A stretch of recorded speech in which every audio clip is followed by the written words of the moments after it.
안녕하세요. 윤목의 모퉁이 가스펠입니다. 오늘도 성경 준비해 주시고요. 시작합니다. 오늘은 포로 귀환 시대의 에스라 느헤미야를 함께 보고 성경은 에스라만 할게요. 에스라 스라는 약자죠. 느헤미야는 느, 스, 에스 더 하고 헷갈리죠. 에스라 스. 예루살렘의 성전과 성벽을 재건한 사람들이다 라고 되어 있어요. 주전 538년 고레스 칙령 이후에 바벨론 포로에서 귀환한 사람들의 이야기이다. 에스라는 성전 재건을 반대하고 중단한 것에 대한 역사를 추적하는 것이다 라고 했어요. 자, 무슨 말이냐면 주전 538년 고레스 칙령 이후에 예루살렘으로 넘어간 사람들의 고국을 찾아 성전을 짓겠다라고 간 사람들은 1차 수르바벨과 에수아라는 제사상이에요. 에스라는 그로부터 한 7, 80년 후에 간 사람이에요. 그런데 왜 이 사람이 그 당시에 고레스 칙령 이후에 일어난 일에 대해서 적었는가? 그것은 바로 성전 재건을 반대하고 또 거기에 핍박에 못 이기고 그 정책에 따라서 중단할 수밖에 없었어요. 그 중단한 것에 대한 역사를 추적하여서 기록한 것이다 라는 뜻이에요. 다음입니다. 네, 역사를 보겠습니다. 귀환 이후에 새 성전이 완공된 주전 516년까지 약 20년간의 역사를 적고 있어요. 이 시대의 주요 인물은 1차 귀환을 했던 수룹바벨과 예수아라는 제사장, 그리고 우리가 소선지서에서 보는 선지자 학개 스가랴가 있습니다. 자, 그럼 이 글은 누구를 보이기 위해서, 누구에게 읽히기 위해서 기록되었는가? 역대기 귀환 이야기와 선전 재건의 역사를 알아야 하는 백성이죠. 그럼 누군가요? 네, 바로 이스라엘로 귀환한 그 백성들을 위한 글입니다. 목적은 무엇이겠어요? 자, 포로 귀환 시대에 너희가 예루살렘으로 왔는데 이제 성벽을 짓고 성전을 짓고 하는 그런 여러 가지 과업을 두고 또 너희가 과연 그 성전을 짓는다고 그것으로 끝나느냐? 그리고 그 성전은 과연 잘 지었느냐? 제대로 순탄하게 지었느냐라는 역사를 되짚으면서 결국에는 이스라엘 백성의 각성, 그리고 그들이 어떻게 다윗의 자손으로서 회복할 수 있는가라는 문제를 다루고 있는 것입니다. 에스라와 역대하 다음에 에스라가 나오는데요. 그 역대하의 마지막 부분하고 에스라의 1장 1절부터 3절까지가 같다고 했죠. 내용이 바사왕 고레스 원년에 여호와께서 이미 예언하신 그 말씀을 70년 전에 예언하신 그 말씀을 이루시려고 페르시아의 고레스 왕의 마음을 감동시켰다. 그래서 바사왕 고레스가 말한다는 거예요. 하늘의 신 여호와께서 세상 만국을 내게 주셨다. 그리고 나한테 명령했는데 유다 백성은 예루살렘에 돌아가서 성전을 건축하라 하셨다. 그래서 너희 중에 원하는 자는 얼른 가서 성전을 지어라 라고 했다는 것이에요. 그 내용이 역대하 마지막 에스라 처음과 같다. 그래서 에스라가 역대하의 마지막을 기록했을 것이다. 또 역대하를 기록했을 것이다 라고 본다고 말씀드렸습니다. 네. 성경의 역사를 시간 순으로 이렇게 연도를 외우는 걸 억지로 외울 필요 없고 시간 순으로 이렇게 알다 보면 연도는 자연스럽게 외워지는 것 같아요. 포로 귀환 시대, 또 에스라 느헤미야 에스더의 시대는 포로 귀환 시대라는 거예요. 그러니까 역대하도 포로 귀환 시대가 물려 있는 것이죠. 그 시작되는 것이죠. 그리고 그 포로들이 귀환하는, 그러니까 바벨론 포로로 갔던 이들이 페르시아 시대에 예루살렘으로 다시 돌아온 그 이야기, 그 시대의 이야기는 에스라, 느헤미야, 에스더 이 세 책에서 말하고 있다. 그럼 여기서는 귀환이 한 번에 이루어지지 않았고 세 번에 걸쳐 크게 이루어졌는데 이스라엘이 바벨론 포로로 간 것도 마찬가지예요. 한 번에 간 것이 아니라 3차에 걸쳐서 몇십 년에 걸쳐서 옮겨갔습니다. 그런데 포로 귀환도 고레스 칙령이 있었던 데까지는 70년이라는 세월이 걸렸지만 또 그 후로도 몇십 년에 걸쳐서 1차, 2차, 3차의 귀환이 있었어요. 1차는 고레스 원년이라고 했죠. 고레스가 왕이 되고 이제 왕으로서 정치를 본격적으로 한 그 다음에 그걸 원년이라고 했어요. 원년 536, 537 뭐 그렇게 얘기해요. 1차 귀환은 수룹바벨이었다. 네. 수룹바벨이 1차 귀환을 했다. 수룹바벨의 사명은 성전을 재건하는 것이에요. 성전이 무너져 있었죠. 무너진 성전을 재건하는 것이었다. 그때 같이 간 동무가 예수와 제사장이었다라는 거예요. 그리고 2차 기한이 에스라입니다. 자, 이 연도를 볼까요? 536년에 수룹바벨이 1차로 갔고 458년이라 그러면 약 거의 한 90년, 80년, 약 80년 뭐 이렇게 차이가 나죠. 이 차이 7, 80년을 두고 에스라가 갔다는 거예요. 그리고 이 에스라의 일은 영적 각성과 재건을 영적으로 세우는 일이었다. 백성을. 이때 에스라가 갔을 때 에스라가 먼저 갔었고 에스라가 활동하고 있을 때 느헤미야가 예루살렘으로 옵니다. 그래서 느헤미야 책에서 느헤미야에서 에스라가 나오기도 하죠. 뒷부분에서 에스라가 나와요. 그래서 겹친다. 그러니까 2차를 에스라가 458년에 갔었고 3차를 느헤미야가 444년에 갔었다. 우리 생각에는 예루살렘 성벽, 도시의 벽을 제일 먼저 재건을 하고 성전을 재건했을 것 같은데 그렇지 않아요. 제일 처음에 수룹바벨이 성전을 먼저 재건을 했어요. 그런데 담이 없는 성전인 거지. 그 도시에 담이 없었던 것이죠. 그래서 에스라가 가서 이들의 영적 각성과 재건을 부르짖었고 그 다음에 마지막 느헤미야가 가서 52일 만에 성벽을 재건하게 됩니다. 그 1차와 2차 사이에 있었던 이야기가 에스더죠. 페르시아 왕비 에스더의 이야기는 1차와 2차 사이에 있었습니다. 자, 우리가 이렇게 보면 에스라 느헤미야 이 두 책은 예루살렘으로 건너간 귀환한 백성들을 위해서 그들을 청중으로 해서 적었다면 그래서 그들이 예루살렘에서 너희가 이제 왔다. 그리고 성벽과 성전을 짓고 어떻게 하나님의 백성으로 다윗의 자손으로 살아갈 것인가에 대한 이야기 그런 영적인 그 무장과 또 성전과 성벽의 그 무장 이것을 얘기를 했다면 재건을 이야기했다면 에스더는 그 땅에 남아있는 사람들의 이야기예요. 디아스포라. 그러니까 바벨론이 이제 페르시아 땅이 돼버린 거죠. 페르시아 땅에서 이 고국으로 오지 않고 그쪽에 있었던 사람들의 이야기가 바로 에스더의 이야기입니다. 정리되셨습니까? 네. 에스라 느헤미야는 원래 한 권의 책이었습니다. 그런데 우리는 에스라, 느헤미야 이렇게 나누어져 있죠.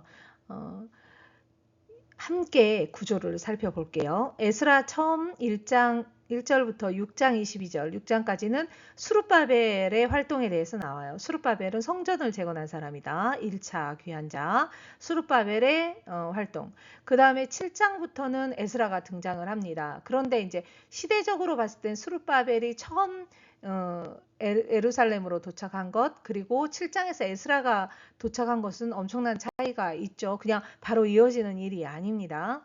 네, 7, 80년의 그 시대가 있었다라는 거. 에스라의 영적 재건은 무엇인가? 토라와 통혼이다. 무슨 말이냐면 토라 모세오경이죠. 율법을 너희가 다시 머리에 내새기고 또 머리에 새기고 또 마음에 그것을 다시 한번 하나님의 율법을 따르겠노라고 결단해라. 그리고 통혼 문제가 컸었죠. 통혼의 문제. 자, 느헤미야는 1장부터 7장까지 느헤미야의 성벽 재건에 대해서 나와요. 느헤미야의 활동. 그리고 8장 1절부터 10장까지 언약의 갱신이 나온다. 자, 성벽을 재건하고 너희가 영적으로 재건되었기 때문에 자, 이제는 정말로 다윗의 자손의 그 언약이 다시 한번 우리에게 이루어져야 한다라는 것을 백성들에게 일깨워 주는 일을 하는 것이죠. 그리고 여기에서 이제 에스라의 활동이 나오죠. 그리고 11장부터 마지막 장까지 하나님께 봉헌과 또 개혁의 문제가 나오고 있습니다. 이렇게 에스라와 느헤미야를 함께 이해하시면 되겠어요. 네, 말씀에 쌓여 있는 소년이 보이신가요? 네, 말씀으로 들어가겠습니다. 보기 전에 역대하 마지막이 보이죠? 화면에 보이죠? 역대하 마지막에 바사의 고레스 왕 원년에 여호와께서 에레미야 입으로 하신 말씀 우리 했었죠. 그게 그대로 에스라 1장 1절부터 나왔다는 거예요. 바사 왕 고레스 원년에 여호와가 에레미야 입을 통해서 하신 말씀을 이루게 하시려고 어땠다? 유다 예루살렘의 성전을 건축하라 하셨다. 네, 나오죠. 자, 그래서 유다와 베냐민 족장들과 제사장들과 레위 사람들이 그 마음이 하나님께 감동된 자, 그들이 먼저 여호와의 성전을 건축하고자 예루살렘으로 향했다라는 것이에요. 그때 고레스 왕이 아주 협조적으로 바벨론 때 점령하면서 성전의 금까지 다 금은을 긁어서 바벨론이 갔었죠. 그 느부갓네살 왕이 예루살렘에서 옮겨다가 거기에 놓았던 그들 자신의 신들을 두었던 그 신당에 두었던 그 금은 보화들을 다시 꺼내서 그 그릇들을 그들에게 주고 성전을 지으라라고 했다는 것입니다. 자, 돌아온 사람들 2장입니다. 2장에 1차적으로 그때 돌아온 사람이 누구였냐? 수룹바벨과 예수아와 느헤미야와 이렇게 쭉 나오는데 수룹바벨과 예수아가 이제 1차적으로 이 예루살렘에 와서 성전을 짓기 시작합니다. 이때 성벽은 없었던 상태죠. 성벽까지 무너졌어요. 예루살렘 성벽이 무너지고 성전도 무너졌죠. 그런데 수룹바벨은 귀족이에요. 귀족이고 예수아는 제사장이에요. 그 수룹바벨 귀족과 예수아가 함께 성전을 짓겠다고 예루살렘으로 간 거죠. 그렇다면 성벽은 없는 상태죠. 그때 간 사람들의 명단, 그러니까 수가 쭉 나옵니다. 3장입니다. 그때 예수아와 수룹바벨이 이제 예루살렘에 도착하여 무엇을 먼저 했다? 번제를 드렸다. 뭐 성전은 없었죠. 근데 하나님의 제단을 만들었다고 그러죠. 3장 2절. 하나님의 제단을 만들고 하나님 모세의 율법에 따라 번제를 그 위에 드렸다. 이들은 70년간 성전이 없었어요. 제사를 지내지 않았어요.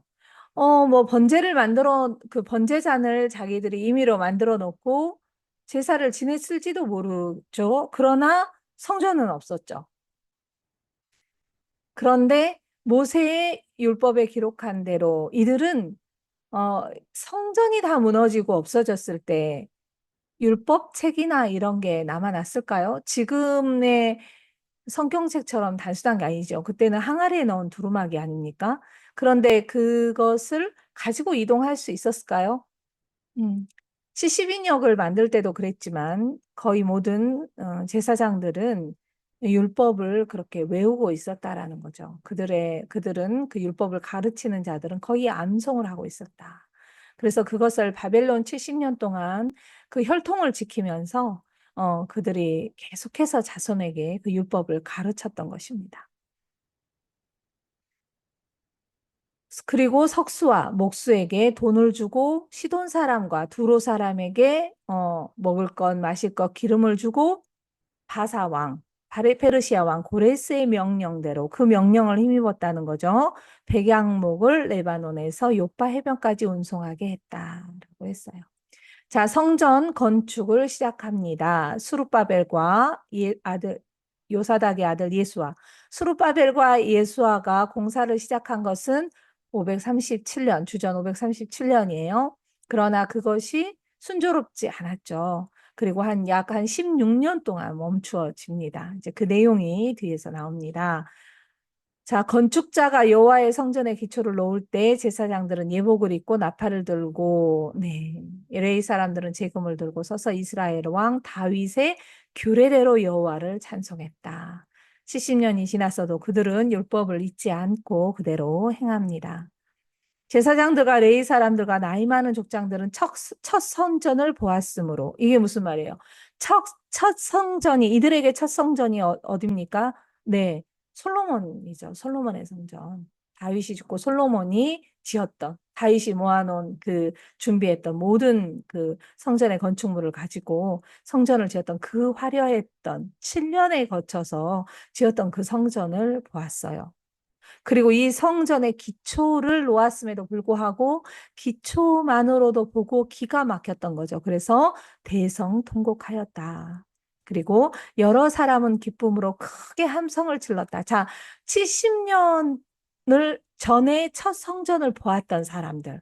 아주 나이가 많았죠. 그래서 나이 많은 족장들 그리고 레위 사람들이라고 했잖아요. 이들은 기가 막혀서 정말 대성통곡을 했죠. 그러나 그 성전을 보지 않은 사람들은 드디어 성전이 지어지는구나라고 함성을 질렀다. 백성이 크게 외치는 소리가 멀리서 들리므로 즐거이 부르는 소리와 통곡하는 소리를 백성들이 분간하지 못했다. 슬픔과 기쁨, 탄식, 통곡과 기쁨의 소리가 함께 났다. 참 상상을 해볼 수 있죠, 우리가. 좀 씁쓸한, 네. 자, 이들이 함성을 지르도록 성전이 기뻤던 이유가 무엇이라고 생각하십니까? 이들에게 성전은 무엇입니까? 성전은 하나님이 있는 것이죠. 70년 동안 이들은 하나님이 어디에 있는지, 그 존재가 어디에 계시는지를 알 수가 없었어요. 성전은 하나님이 계셨던 곳이에요. 하나님의 임재가 있었던 곳이에요. 그 사막에서, 출애굽 사막에서도 구름 기둥과 불 기둥이 어디에 있었다? 성전 위에 있었다. 머물러 있었다. 그 지성소가 있었던 그 성전이 없어졌어. 그리고 하나님은 어디로 갔을까? 그 상황에서 70년 만에 이들이 성전을 지었을 때 함성을 질렀다. 드디어 하나님이 우리 민족과 함께 있다. 라는 함성을 질렀던 것이죠. 성전 건축을 방해하는 사람들에 대해서 나옵니다. 4장입니다. 4장 1절 유다와 베냐민의 대적이 듣고 자 대적 여기에서 대적은 누구일까요? 근처 예루살렘 주위에 있었던 나라들이에요. 사마리아, 뭐 아람 여러 나라가 있겠죠. 그 나라들이 이것을 보고 먼저 얘기합니다. 2절입니다. 우리도 너희와 함께 성전 건축하겠다. 우리도 너희 같이 너희 하나님을 찾는다. 그래서 우리가 하나님께 제사를 드리려고 하니 같이 짓자. 그때 수르바벨과 예수아가 말합니다. 너희는 우리와 상관이 없다. 바사왕 고레스가 우리에게 명령한 대로 우리는 하나님 여호와를 위하여 홀로 건축하리라. 자, 이것을 우리가 보면 이들도 사마리아인들도 유대인들의 피가 섞였던 민족이었어요. 물론 디아스포라라고 얘기할 수 있고 섞인 그런 피가 혼탁해져 버린 이들의 표현대로 하자면 정말 자기의 그 혈통을 지키지 못한 선택받은 민족의 혈통을 지키지 못한 이들이었어요. 그런데 그들이 말하기를 나도 우리 하나님을 믿는다라는 거예요. 그런데 왜 이들을 배척했을까? 이들은 이미 위쪽 페르시아 쪽 유프라테스 강 사람들과 섞인 아수르 때부터 섞여버린 사람들이에요. 이들이 70년 동안 믿었다는 하나님은 어떤 하나님입니까? 변형된 하나님이에요. 제대로 믿지 않고 그 율법을 제대로 알지 못하고 자신들이 그 아수르와 여러 이집트 뭐 아람 이런 신들하고 혼합돼 버린 혼합 종교 그런 종교의 하나님이 였을 거라는 것이죠. 그것을 알았기 때문에 수르바벨과 예수아가 아니다. 우리 하나님 여호와를 위하여 우리가 건축하겠다라고 얘기하는 것이죠. 현재 기독교도 마찬가지입니다. 현재 기독교가 다른 종교에 대해서 함께 포용한다고 하죠. 품을 수 있을 거라고 봐요. 그러나 진리가 섞이는 건 아니에요.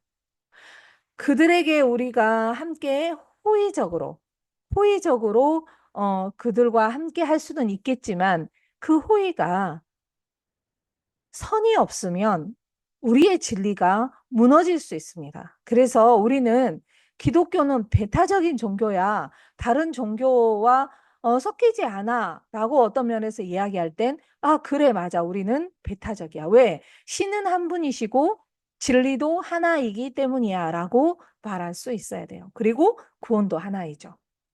그러나 우리가 그들을 불쌍히 여기는 마음, 긍휼의 마음은 있어야 되겠죠? 여기서도 마찬가지예요. 우리의 민족이고 과거의 우리의 민족의 자손들이지만 그러나 그들이 믿는 하나님이 변형되고 오염되고 그들이 진리에서 멀리 떠나 있을 때 과감하게 아니다. 우리 하나님은 우리가 홀로 건축하겠다라고 말할 수 있어야 됩니다. 그래서 스룹바벨 때부터 건축 때부터 그 핍박이 어마어마할 거라는 것을 알았겠죠. 네, 알고 그렇게 그들을 배척했겠죠. 네. 그들은 바사왕 고레스 시대부터 바사왕 다리오가 즉위할 때까지 약 한 16년 정도 돼요. 관리들에게 뇌물을 주어 가면서 그 적들이 그 계획을 막았습니다. 자, 그 계획을 막은 이유들을 한번 읽어보면, 참 이들의 편지를 읽어보면 기가 막혀요. 왕께 아뢰나이다. 당신에게서 우리에게 올라온 유다 사람들이 에루살렘에 이르러 이 폐허가고 악한 성읍을 건축하는데 이미 기초를 다졌다. 그리고 성곽을 건축한다. 자, 이제 왕은 아시옵소서. 만일 이들이 성읍을 건축하고 성곽을 완성하면 저 무리가 다시는 조공과 관세와 통행세를 당신에게 바치지 않을 것입니다. 결국 왕들에게 손해가 될 것입니다. 이 지역의 모든 나라들은 페르시아의 종속국이었어요. 이스라엘도 물론 독립을 해서 나간 것이 아니라 모습은 독립 같지만 너희가 이 땅에 가서 그 땅을 일구며 왜? 페르시아의 땅이니까 너무 황폐해지지 않게끔 너희가 너희 땅 잘 일구어서 거기에서 어, 짐승이든 뭐 곡식이든 금이든 음이든 그것을 페르시아에 바쳐라 라고 보낸 것이죠. 그런데 이들이 이렇게 꼼수를 부리고 있다. 그러니 결국엔 당신의 그 너그러운 마음에 해를 입힐 것이다 라고 이간질이죠. 네, 시키는 것이죠. 그래서 드디어 왕들과 그들은 이 성전 공사를 그치게 합니다. 그래서 바사왕 다리오 제2년까지 중단되었다라고 나와요. 자, 성전 건축을 다시 시작합니다. 네, 스룹바벨 나오고 예수아 나오죠. 그들이 다리오 왕에게 올린 글의 초본은 이러했다.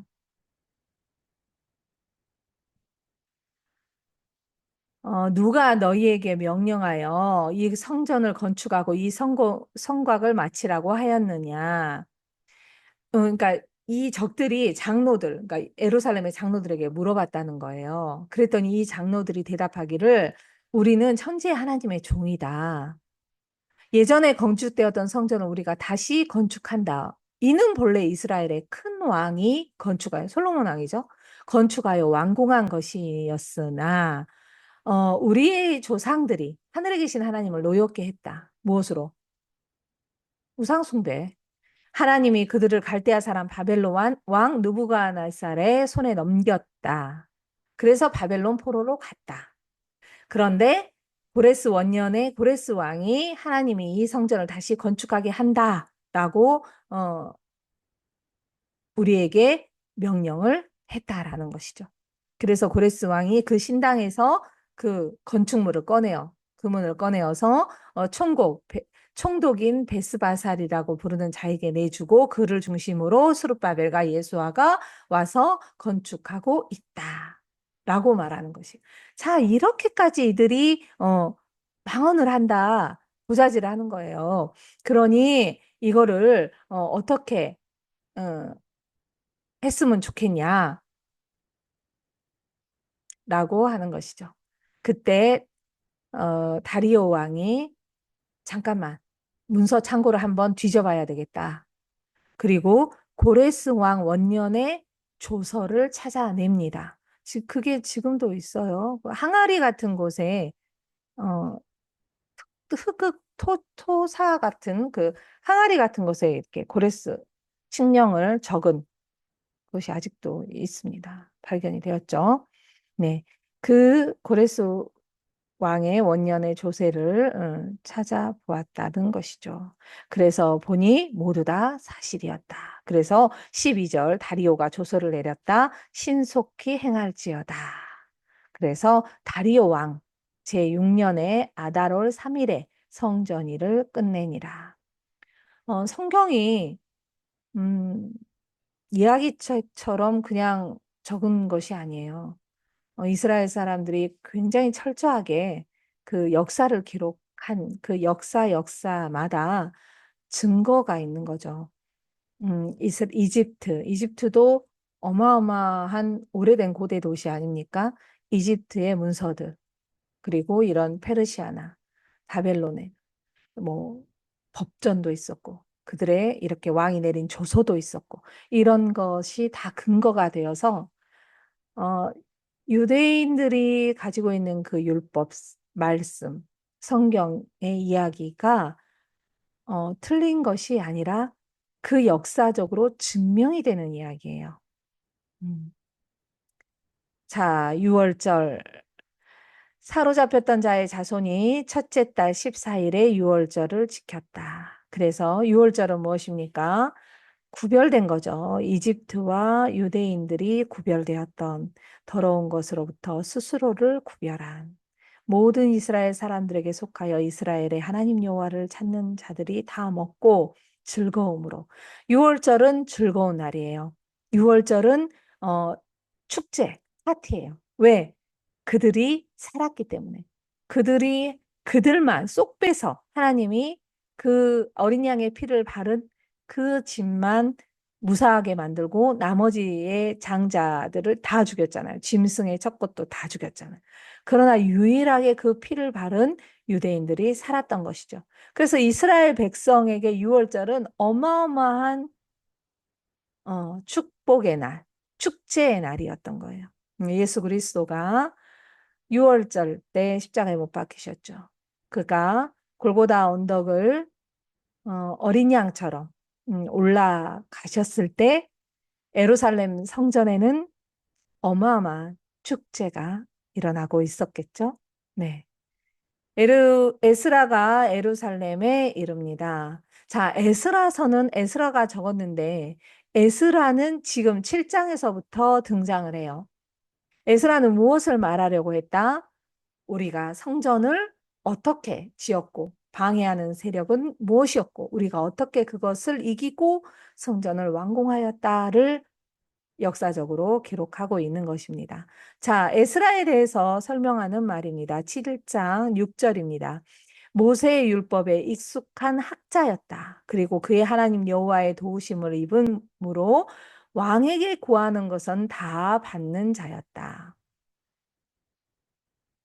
에스라는 제사장이었다. 그리고 학자였다. 모세의 율법과 학문에 아주 뛰어난 자였다라고 이야기합니다. 그런데 그가 왕에게 구한 것은 다 받았다. 음, 왕이 인정한 그런 사람이었다는 것이죠.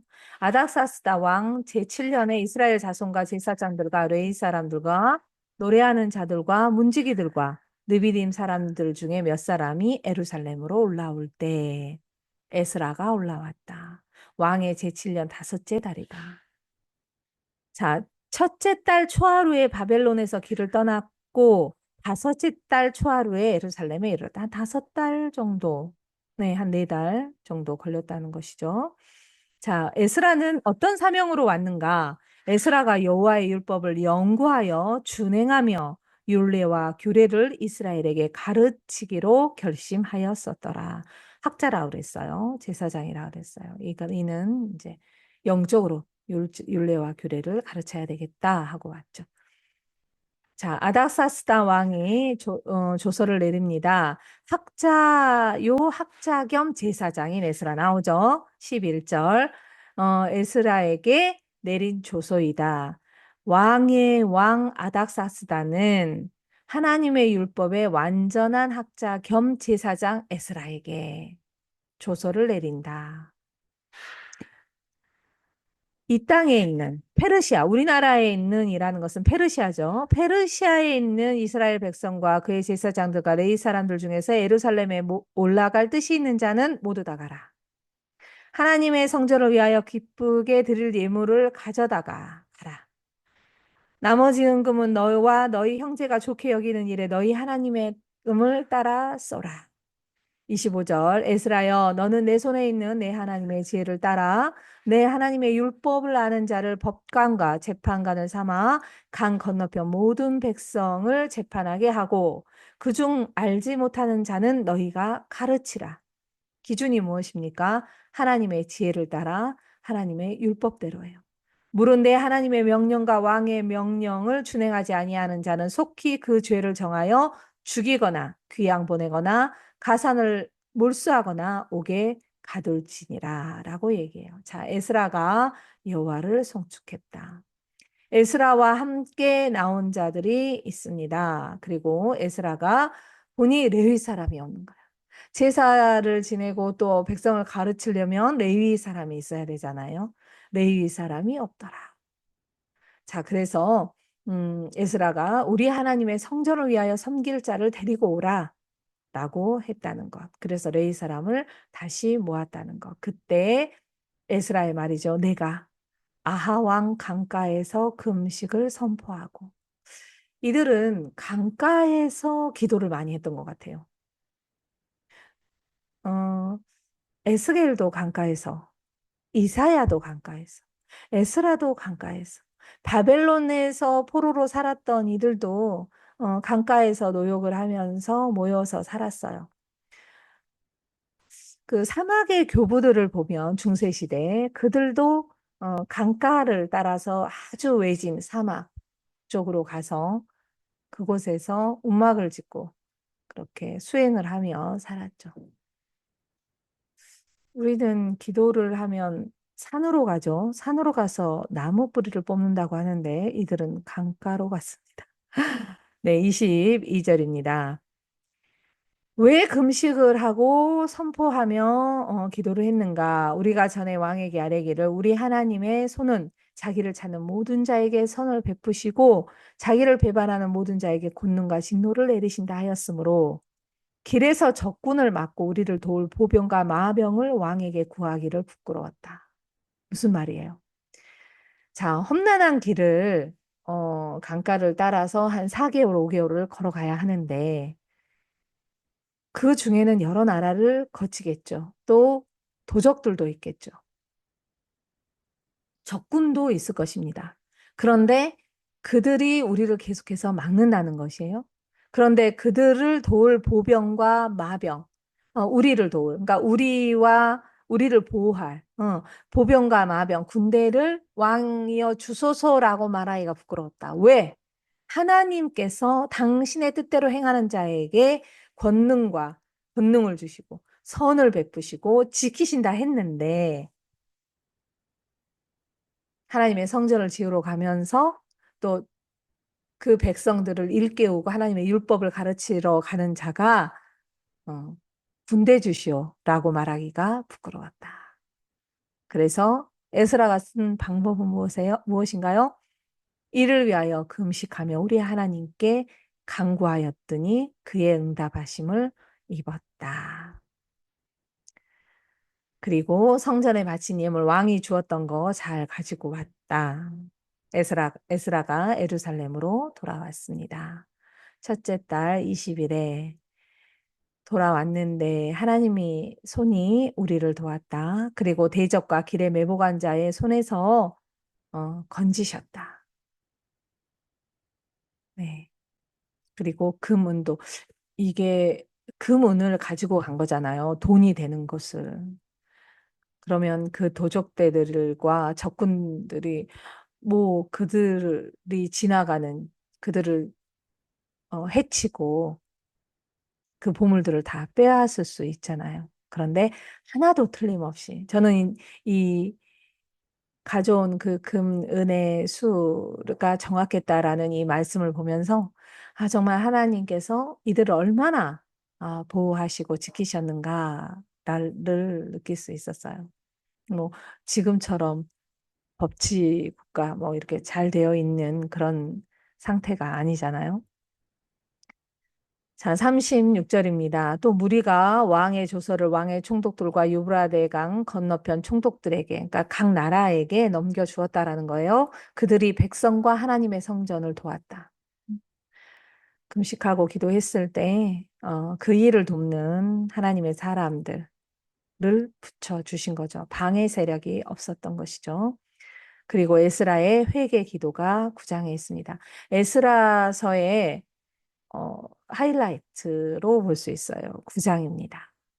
자, 에스라가 이스라엘에 와서 보니, 예루살렘에 와서 보니, 제사장들과 레위 사람들이 이 땅 사람들에게서 떠나지 아니했다. 그러니까 원래 있었던 그 가나안 사람들, 헷 사람들, 브리스 사람들, 여부스 사람들, 암몬, 모압 이런 애굽 사람들, 아모리 사람들 이 사람들이 뭐예요? 가나안 땅을 들어갈 때 여호수아에게 다 전멸시키라고 했던 이들이에요. 섞이지 말아라라고 명령했던 이들이에요. 그들과 함께 가증한 일을 행하고 있었다. 그것이 무엇인가? 그들의 딸을 맞이해서 아내와 며느리로 삼고 거룩한 자손이 섞이게 했다. 고관들이 이 죄에 더욱 으뜸이 되었다. 네, 제사장들과 돈이 있고 또 지도자들이, 리더들이 이랬다는 것이에요. 내가 이 일을 듣고 에스라죠. 속옷과 겉옷까지 찢고 머리털과 수염을 뜯으며 기가 막혀 앉으니 회개의 자세, 죄를 뒤집어 쓰고 뭐 이거 회개의 자세죠. 저녁 때까지 기가 막혀 앉아 있었다. 저녁 제사를 드릴 때 내가 근심 중에 일어나서 속옷과 겉옷을 찢은 채 무릎을 꿇고 나의 하나님 여호와의 하나님을 향하여 손을 들고 뭐라고 합니까? 나의 하나님이여 내가 부끄럽고 낯이 뜨거워 감히 나의 하나님을 향하여 얼굴을 들지 못하오니 이는 죄악이 많아 정수리에 넘치고 우리 허물이 커서 하늘에 미침이니이다. 아멘. 자, 에스라가 죄를 지었습니까? 에스라는 금식 기도부터 시작해서 온 사람이에요. 그런데 와서 보니 누가 죄를 짓고 있었어요? 먼저 온 이들이. 그랬을 때 에스라가 뭐라고 합니까? 저들의 죄를 용서하소서라는 그 기도를 자신이 회개를 하며 겉옷을 찢고 무릎을 꿇고 기도하는 거예요. 그리고 우리 죄라 그러죠, 우리. 그리고 내가 부끄럽고 낯이 뜨거워서 나의 하나님을 향하여 얼굴을 들린 이런 마음으로 기도를 하는 것이 모세의 중보 기도에도 있었죠. 예수 그리스도의 기도에도 있었죠. 지도자는 이런 기도를 할 수 있는 사람이어야 돼요. 다른 사람의 죄가 나의 죄고 다른 사람의 고통이 나의 고통이 되어서 기도할 수 있는 자가 리더의 첫째 자격입니다. 네. 9절입니다. 우리가 비록 노예가 되었사오나 우리 하나님 우리를 그 종살이 하는 중에 버려두지 아니했다. 그리고 우리가 불쌍히 여김을 입고 바사 왕이 소생하여서 하나님의 성전을 세우게 했고 그 무너진 것을 수리하게 했다. 유다와 예루살렘에서 우리에게 울타리를 주셨습니다. 자, 이제 이렇게 하신 후에도 우리가 그래서 예루살렘에 왔는데도 우리가 주의 계명을 저버렸으니 이제 우리가 입이 10개라도 할 말이 없습니다. 이 끝에서 저 끝까지 우리가 더러움으로 채웠습니다라고 하죠. 자, 12절입니다. 그런즉 너희 여자들을 그들의 아들에게 주지 말고 딸을 너희 아들들을 위해서 데려오지 말아라. 우리의 악한 행실과 큰 죄로 말미암아 모든 일을 당했사오나 자, 이게 에스라에게는 얼마나 기가 막힌 일이냐면요. 이들이 바벨론으로 간 이유가 뭐예요? 섞여서 우상 숭배를 했기 때문이에요. 우리 이세벨과 아합 알잖아요. 또 나중에 남유다 왕들도 어땠습니까? 뭐 누가 하나님이고 누가 신인지 모르고 같이 섬겼어, 같이. 입으로는 하나님을 섬긴다. 그 옆에 다른 제사를 지내고 다른 신들을 섬기고 바알상을 놔뒀다는 거예요, 성전에. 그들의 섞이었던 문제, 이게 그런 문제들이 이들을 70년 동안 바벨론으로 가게 했어요. 성전이 무너지고 하나님이 없는 세상을 살았어. 이들에게는 성전이 무너졌으니까. 그런데 와서 보니 또 그러고 있다라는 거예요. 이 섞임이 단순히 이것으로 끝나는 것이 아니라 우상숭배, 간음으로 이어진다라는 거예요. 영적 간음으로. 그러니 에스라가 보기에는 통탄할 노릇이죠. 자, 우리가 어찌 다시 주의 계명을 거역하고 이 가증한 백성들과 통원하리까? 주의 계명은 뭡니까? 나 외에 다른 신을 섬기지 말라. 이것이 바로 그 죄로 이어진다라는 것입니다. 그래서 이방 아내와 그 소생을 내쫓기로 했다. 에스라가 엎드려 울며 기도하며 죄를 자복할 때 많은 백성이 크게 통곡해 다행이죠. 이스라엘 중에서는 백성의 남녀와 어린아이의 큰 무리가 그 앞에 모였어. 아직도 소망이 있다라고 에스라에게 말합니다. 곧 내주의 교훈을 따르고 모든 그 가르침에 따라서 아내와 소생을 다 내보내자. 당신이 앞장서라 에스라여. 그러면 우리가 함께 하겠다라고 이야기해요. 그래서 백성에게 공표를 합니다. 11절. 이제 너희 조상들의 하나님 앞에서 죄를 자복하고 그의 뜻대로 행하여 그 지방 사람들과 이방 여인을 끊어버리자. 모든 회중이 대답합니다. 당신의 말씀대로 우리가 마땅히 행할 것이니이다. 아멘.